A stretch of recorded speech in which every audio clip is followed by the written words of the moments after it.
Assalamualaikum warahmatullahi wabarakatuh. Halo teman-teman, perkenalkan saya Keisha Putri Kayla Saski dari kelas 12 IPS 4. Kali ini saya akan menjelaskan 4 materi geografi, yaitu mengenai pemetaan, peta tematik, penginderaan jauh, dan sistem informasi geografi. Simak videonya. Oke, yang pertama ada pemetaan. Pemetaan adalah suatu proses penyajikan informasi muka bumi yang berupa fakta, dunia nyata, baik bentuk permukaan buminya maupun sumber daya alamnya, berdasarkan skala peta, sistem proyeksi peta, serta simbol-simbol dan unsur muka bumi yang disajikan. Proses pemetaan meliputi beberapa tahapan dan dari pencarian dan pengumpulan data hingga sebuah peta dapat digunakan. Proses pemetaan tersebut harus dilakukan dengan urut dan runtut agar peta yang dihasilkan baik dan benar sehingga bisa dapat bermanfaat bagi kehidupan manusia. Selanjutnya ada klasifikasi peta yang dibagi menjadi 3, yaitu berdasarkan objek peta, berdasarkan jenis peta, dan berdasarkan isi peta. Nah, berdasarkan objek peta itu terdapat ada 2, yang dimana ada peta statis dan peta dinamis. Peta statis itu menggambarkan keadaan yang relatif tetap, contohnya seperti peta jenis tanah. Dan yang kedua ada peta dinamis yang menggambarkan keadaan yang berubah-ubah, contohnya peta tata guna lahan, peta permukiman, peta perencanaan wilayah kota, dan peta persebaran penduduk. Yang kedua ada berdasarkan jenis peta. Yang pertama ada peta foto, yaitu dibuat dari mosaik foto udara. Yang kedua ada peta garis, dibuat dari simbol titik, garis, dan area. Yang ketiga ada peta dasar, yaitu peta yang dijadikan dasar pembuatan pada tematik, hanya menggambarkan jalan raya, sungai, dan garis pantai. Dan yang terakhir ada peta turunan, yang dibuat dengan menggambarkan peta dasar jadi peta tematik.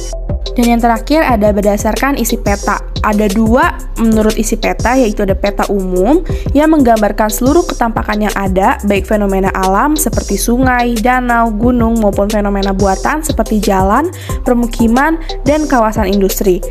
Ada 2 jenis peta umum, yaitu seperti peta topografi atau peta rupa bumi dan peta korografi. Nah, yang kedua ada peta khusus atau peta tematik, menggambarkan permukaan bumi berdasarkan ketampakan tertentu, contohnya peta jenis tanah, peta vegetasi, peta geologi, dan peta curah hujan. Lalu peta juga ada tujuannya loh, yaitu menyimpan data-data yang ada di permukaan bumi, menganalisis data spasial seperti perhitungan volume, memberikan informasi dalam perencanaan tata kota dan permukiman, dan memberikan informasi tentang ruang yang bersifat alami, baik manusia maupun budaya.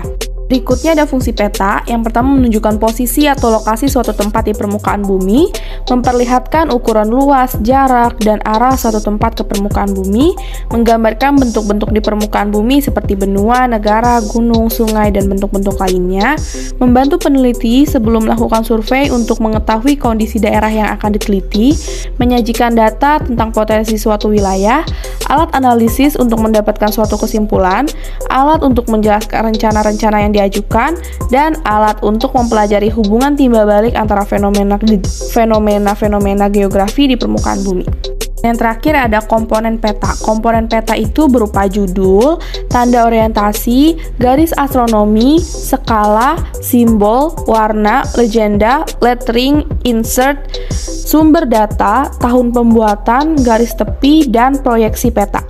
Selanjutnya kita masuk ke materi yang kedua, yaitu peta tematik. Peta tematik juga disebut sebagai peta statik atau peta tujuan khusus, menyajikan patron pengguna ruangan pada tempat tertentu sesuai dengan tema tertentu.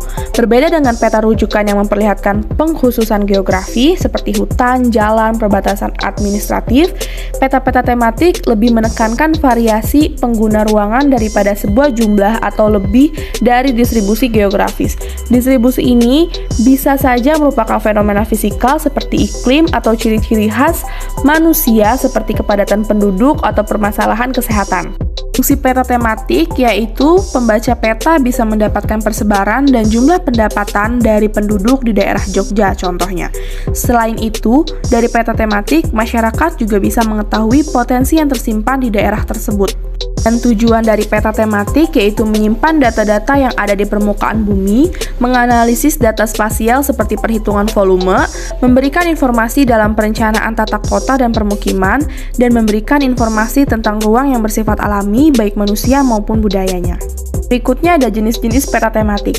Peta tematik ini digunakan untuk menganalisis data atau informasi yang dikombinasikan dengan area geografi tertentu. Pada tematik juga digunakan untuk menggambarkan suatu kondisi demografi.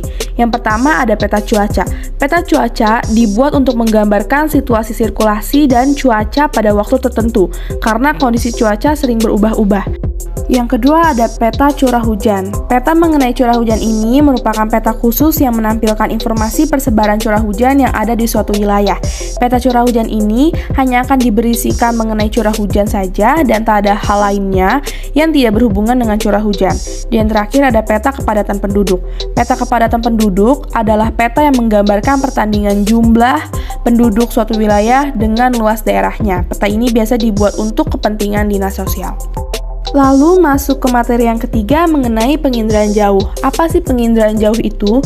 Penginderaan jauh adalah teknik dan seni untuk memperoleh informasi tentang suatu sasaran atau objek, wilayah atau fenomena dengan menganalisa data yang diperoleh dari alat tanpa menyentuh atau melakukan kontak langsung dengan objek, wilayah, atau fenomena yang dikaji.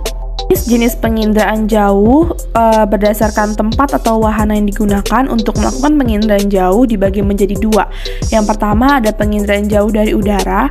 Nah, umumnya menggunakan pesawat terbang. Penginderaan jauh melalui pesawat udara dengan sistem rekaman kamera dari pesawat terbang masih merupakan penyajian data yang potensial dan foto udara dapat menyajikan data-data lebih rinci. Yang kedua, ada penginderaan jauh dari ruang angkasa.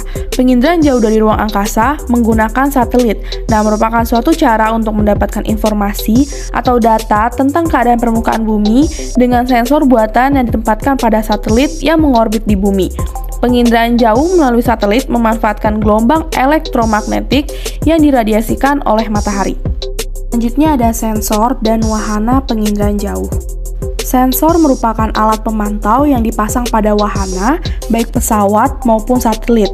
Nah, sensor ini dibagi menjadi dua, yaitu sensor fotografik yang merekam objek melalui proses kimiawi. Sensor ini menghasilkan foto. Sensor yang dipasang pada pesawat menghasilkan citra foto atau foto udara. Sensor yang dipasang pada satelit menghasilkan citra satelit atau foto satelit. Yang kedua ada sensor elektronik. Bekerja secara elektrik dalam bentuk sinyal. Sinyal elektrik ini direkam pada pita magnetik yang kemudian dapat diproses menjadi data visual atau data digital dengan menggunakan komputer, kemudian lebih dikenal dengan sebutan citra.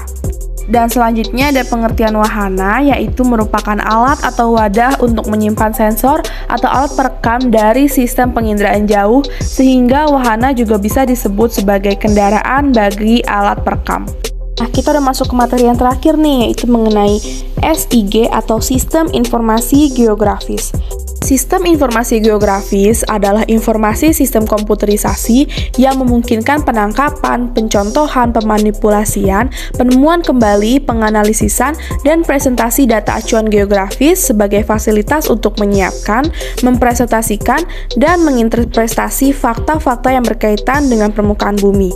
Nama lain dari sistem informasi geografis yaitu sistem informasi keuangan atau sistem analisa data keuangan. Pengelolaan dan penyimpanan data pada sistem informasi geografis memanfaatkan komponen komputer yang terdiri dari perangkat keras dan perangkat lunak, dan bahan informasi geografisnya berupa data geografis, sedangkan pengelolanya adalah sumber daya manusia. Komponen SIG ada 3, yaitu perangkat keras atau hardware. Nah, perangkat keras ini berupa perlengkapan yang mendukung kerja SIG seperti CPU, monitor, printer, dan sebagainya. Yang kedua ada perangkat lunak atau software, yaitu komponen SIG berupa program-program pendukung kerja SIG seperti input data, proses data, dan output data. Yang ketiga ada manusia atau user atau yang bisa disebut dengan brainware. Manusia di sini sebagai pelaksana yang bertanggung jawab dalam pengumpulan, proses, analisis, dan publikasi data geografis. Komponen brainware lah yang mengelola data hasil lapangan untuk selanjutnya diproses atau digitasi menjadi sebuah peta dapat digunakan untuk keperluan tertentu sesuai dengan fungsinya. Last but not least, yaitu ada tahapan kerja SIG. Yang pertama ada tahap masukan atau input, yang dibagi lagi menjadi 2, yaitu sumber data dan proses pemasukan data.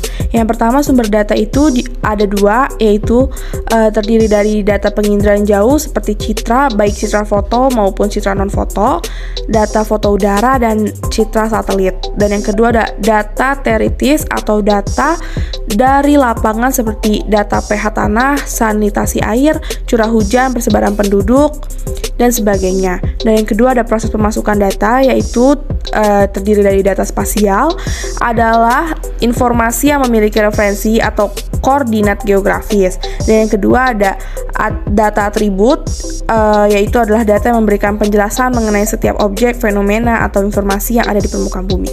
Yang kedua ada tahap pengelolaan, yaitu setelah kita mengumpulkan data-data dari berbagai sumber dan data tersebut sudah kita input pada SIG, barulah kita mulai tahapan pengelolaan data. Tahapan pengelolaan data ini meliputi manipulasi data dan analisis, seperti membuat basis data baru, menghapus basis data, mengedit data, mengisi dan menyisipkan data dalam tabel. Dan yang terakhir ada tahap keluaran atau output, yaitu data yang tadi sudah dianalisis oleh SIG bisa memberikan informasi pada pengguna data. Keluaran dari SIG ini bisa berupa foto berupa peta cetak atau hard copy, rekaman soft copy, dan display atau tayangan. Segitu aja yang dapat saya jelaskan mengenai 4 materi geografi, yaitu pemetaan, peta tematik, penginderaan jauh, dan sistem informasi geografi. Kurang lebihnya mohon maaf dan terima kasih telah menyimak video pembelajaran dari saya.